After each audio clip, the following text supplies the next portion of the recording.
Germany, you have the Reinheitsgebot. You can only use water, hop, malt, and yeast for the beer. There's only 4 ingredients. Okay, it's good. You can make a good beer with 4 ingredients, but Belgium is different.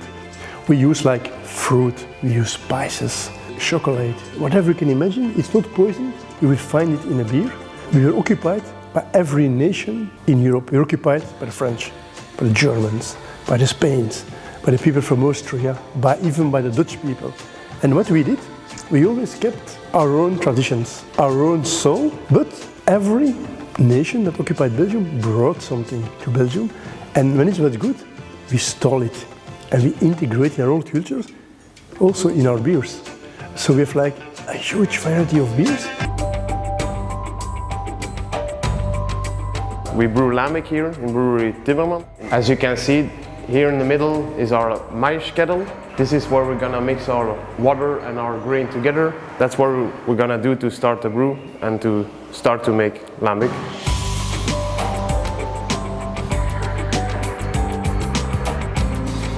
Production of lambic beer is done by using 60% malted barley and 40% raw wheat.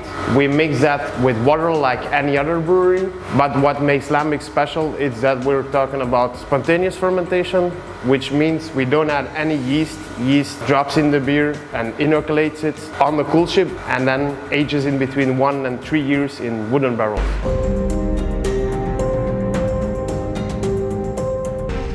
The machinery you see here in the whole brew hall is heritage. That means it's protected. We work with what we got. It looks like an old museum, but it's actually, as you can see, still functional.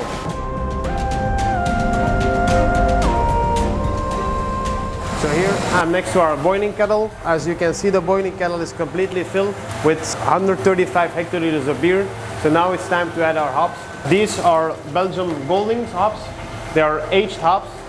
The hops that we're using in this brew are hops from 2022, so they have been aging already for 4 years. So in total, 20 kilos of hops went in. So now it's just 3 to 4 hour boil, and then we're ready to send it up the cool ship.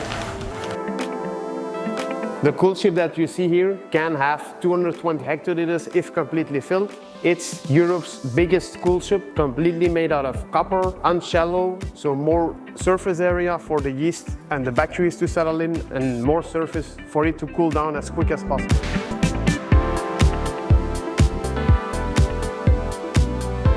There's a brewing season attached to it, so that means we only brew from the end of September till May, when nights are cold, because we need those cold nights to cool down our beer naturally on the cool ship at night. So after the 3 to 4 hour boil, we'll put our beer, our wort, on top of the cool ship where it cools down till 22 degrees Celsius, and where it's there then inoculated with the wild yeast and bacteria.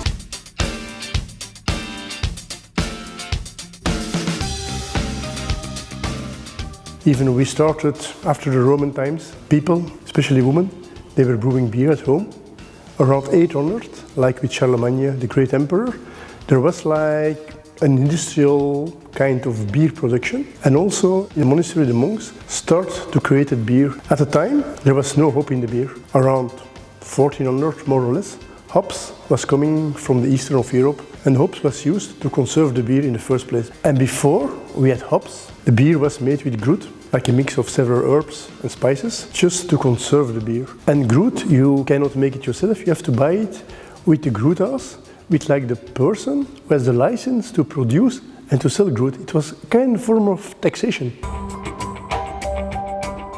Now we're at our foeder hall, our wood park. That's where we age our lambic in between 1 and 3 years old. So after the beer is brewed, the beer is fermented and aged in wooden barrels. It can be different sizes, the barrels. So this one on the right here can contain in between 600 and 1,000 liters.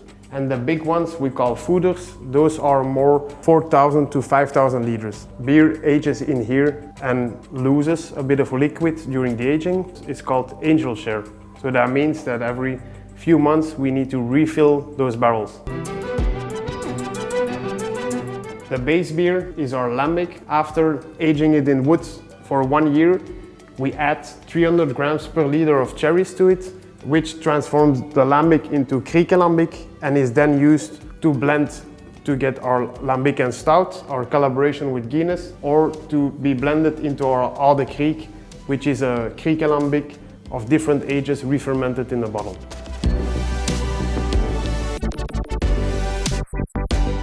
I just love it because I'm born and raised in Brussels. It's the beer of our people. I think we should protect it and keep on doing it and keep on loving it.